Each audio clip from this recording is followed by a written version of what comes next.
Bismillahirrahmanirrahim. Assalamualaikum warahmatullahi wabarakatuh.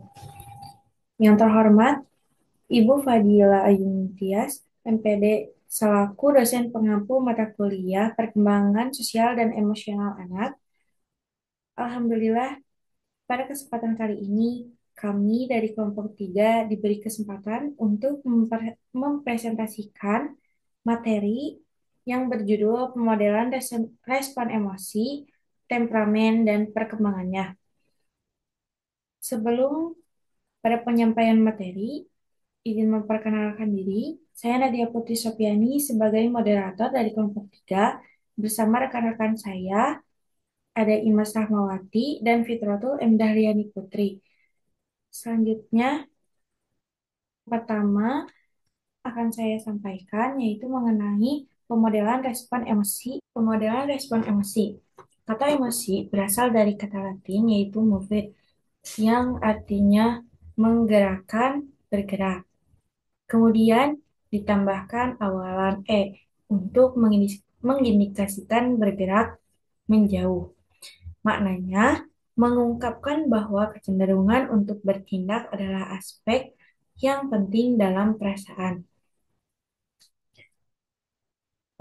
Pemodelan respon emosi ini merupakan suatu proses untuk memahami dan menganalisis bagaimana individu merespon suatu emosi, baik secara fisik, kognitif, maupun perilakunya.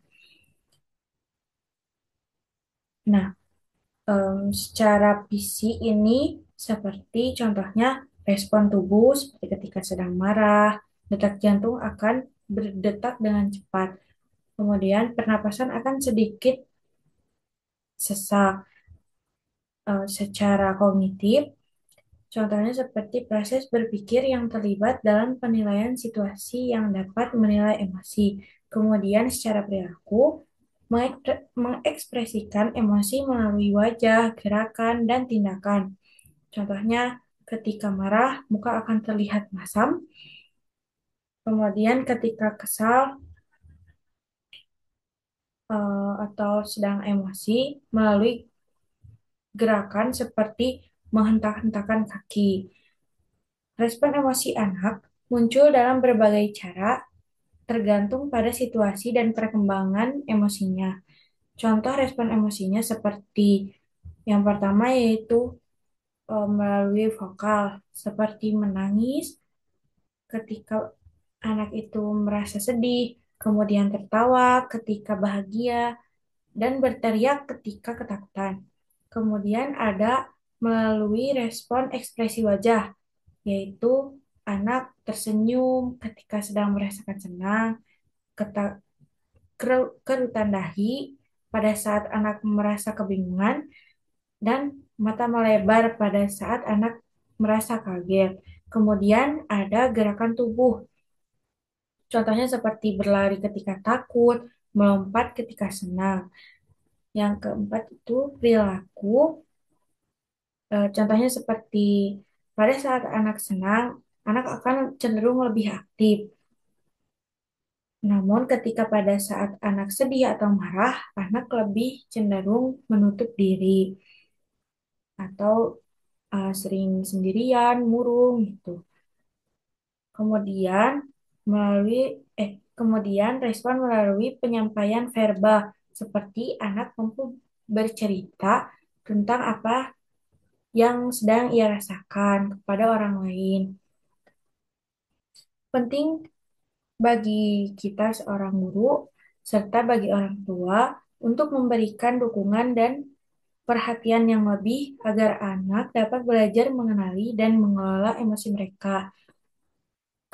Proses terbentuknya emosi ini dapat melibatkan faktor psikologis dan fisiologis anak.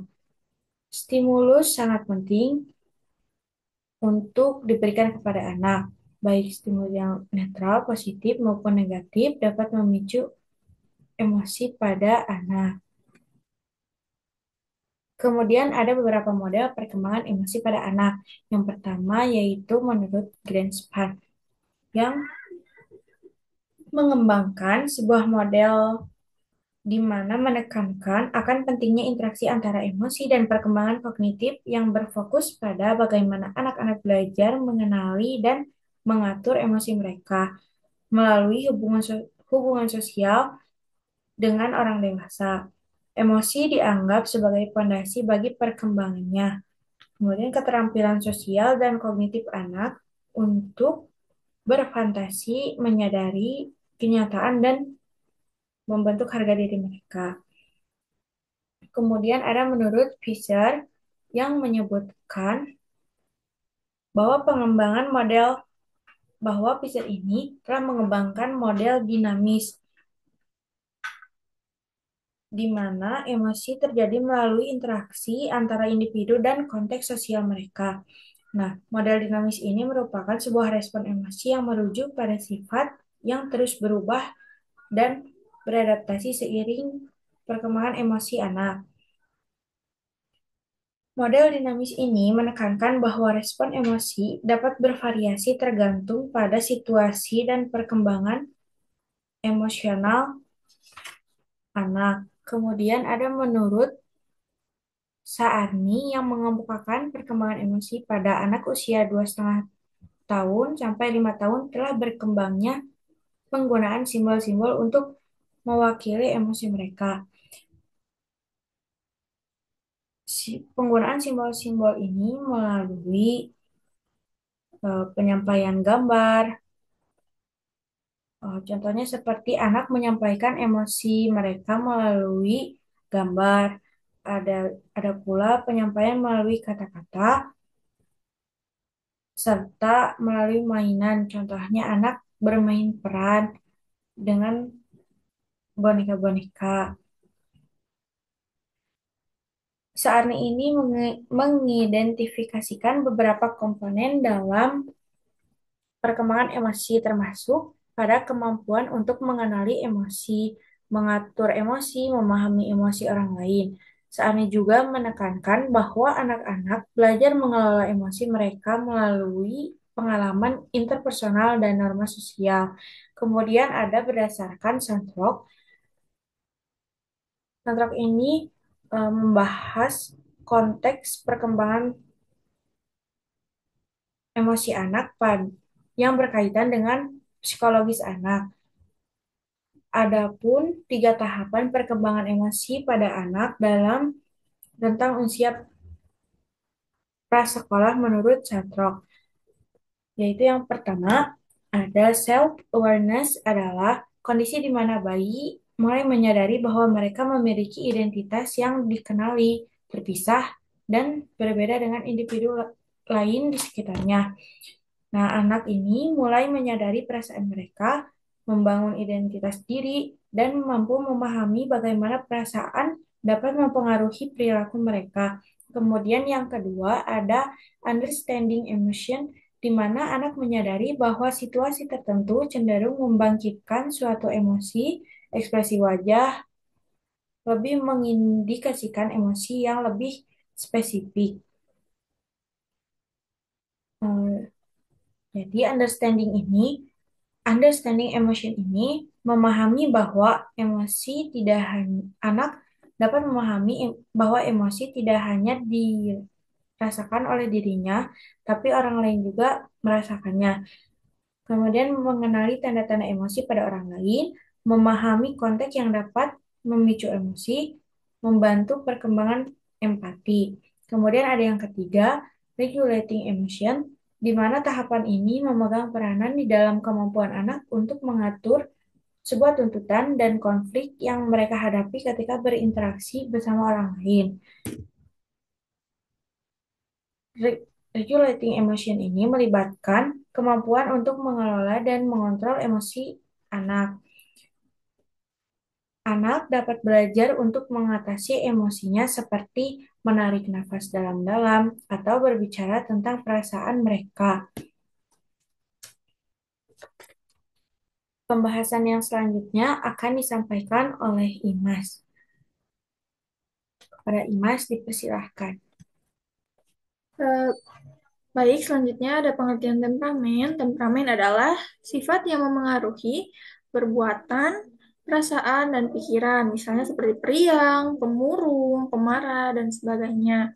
Terus temperamen dalam perkembangan anak adalah karakteristik karakteristik alami yang mempengaruhi bagaimana anak berinteraksi dengan lingkungan dan orang-orang di sekitarnya. Ini melibatkan sifat dasar seperti keterbukaan terhadap pengalaman baru. Selain itu, temperamen juga sering dianggap sebagai aspek kepribadian yang mempengaruhi respon anak, kemampuan beradaptasi dengan perubahan dan berinteraksi dengan orang baru. Selanjutnya, ada 4 tipe temperamen. Yang pertama ada temperamen sensing, yaitu anak bergantung pada indera mereka, mudah beradaptasi, eh, praktis, dan realistis. Contohnya itu, anak itu senang bermain pasir, air, atau menggambar. Kekurangannya adalah kecenderungan untuk hanya fokus pada saat ini tanpa mempelajari masa lalu atau mempelajari masa depan. Yang kedua, ada temperamen intuitif, yaitu anak yang memiliki naluri yang kuat dan mampu mengenali pola dalam informasi atau tingkah laku. Contohnya ada anak ini seringkali sangat peka terhadap perasaan orang di sekitarnya. Mereka bisa menebak jika seseorang itu sedang sedih, marah, terus atau senang hanya dengan melihat ekspresi atau nada suaranya. Kekurangannya itu adalah kecenderungan untuk terlalu memikirkan masa depan dan kurang suka dengan rutinitas. Yang ketiga ada temperamen thinking, yaitu anak yang memiliki kemampuan logika yang tajam, menggunakan intelektualitasnya untuk mengevaluasi sesuatu secara rasional. Contohnya itu senang dengan tantangan memecahkan puzzle. Mereka akan berusaha mencari potongan yang tepat dan menyusunnya dengan urutan. Terus juga bisa anak ini memiliki rasa ingin tahu yang besar dan selalu ingin mengetahui alasan di balik segala sesuatu. Senang kekurangannya adalah tampak dingin dan kurang emosional serta sulit mengekspresikan perasaan mereka. Yang terakhir ada temperamen feeling, yaitu anak yang memiliki perasaan hangat dan etika yang kuat mengenai apa yang baik dan buruk. Contohnya itu mereka mereka sering membantu orang lain seperti membantu orang tuanya membersihkan rumah atau berbagi makanan dengan temannya. Kekurangannya itu cenderung cengeng dan melihat sesuatu dari perspektif yang salah. Sekian materi yang dapat saya sampaikan. Saya kembalikan kepada moderator. Baik, terima kasih kepada Imas. Kemudian materi yang selanjutnya akan disampaikan oleh Fitratul. Kepada Fitratul, saya persilahkan. Baik, Assalamualaikum warahmatullahi wabarakatuh. Saya akan menyampaikan faktor-faktor yang mempengaruhi temperamen. Yang pertama adalah faktor hereditas atau faktor keturunan. Faktor hereditas mencangkup kondisi temperamen yang dibawa sejak lahir atau bersifat stabil, temperamen atau menetap. Ada juga sifat-sifat yang diturunkan ini dapat mempengaruhi perkembangan anak seperti tinggi badan, berat badan, struktur tubuh, warna mata, struktur rambut, dan kecerdasan dan bakat. Faktor hereditas dianggap sebagai faktor utama yang mempengaruhi tubuh kembang anak, namun hereditas dan lingkungan sama-sama mempengaruhi kehidupan individu bahkan sejak menjadi embrio. Selanjutnya nomor 2, faktor lingkungan. Faktor lingkungan sangat mempengaruhi seperti cara orang tua mengasuh anak juga mempengaruhi temperamen. Jadi di sini orang tua harus memantau atau mengasuh pola anak harus diperhatikan bagaimana mereka bermain, bersosialisasi seperti itu. Lalu selanjutnya itu stabilan temperamen. Stabilan temperamen Para ahli teori temperamen awal menekankan pentingnya menemukan stabilitas temperamen dari waktu ke waktu. Menurut Bush dan Plum 1975, untuk dianggap sebagai temperamen atau karakteristik harus tetap stabil dari awal hingga akhir kehidupan. Penelitian dalam bidang ini menunjukkan bahwa dapat yang memungkinkan pemahaman lebih baik tentang perbedaan norma. Menurut Goldsmith 1997 dan Rothbard dan Danbury 1981 dan Rothbard 1989. Meskipun pengukuran mungkin tidak selalu menunjukkan stabilitas normatif, individual dengan hubungan genetik dapat menunjukkan pola perubahan yang serupa. Penelitian ini menemukan bahwa genetik berperan dalam tingkat aktivitas dan penghambatan perilaku itu 1994 dan McKinney 1989. Bahkan pada dimensi yang menunjukkan stabilitas normatif, ekspresi temperamen dapat berubah seiring waktu. Sekian dari saya. Wassalamualaikum warahmatullahi wabarakatuh. Saya kembalikan kepada moderator. Terima kasih. Baik, terima kasih kepada Fitratul yang telah menyampaikan materinya.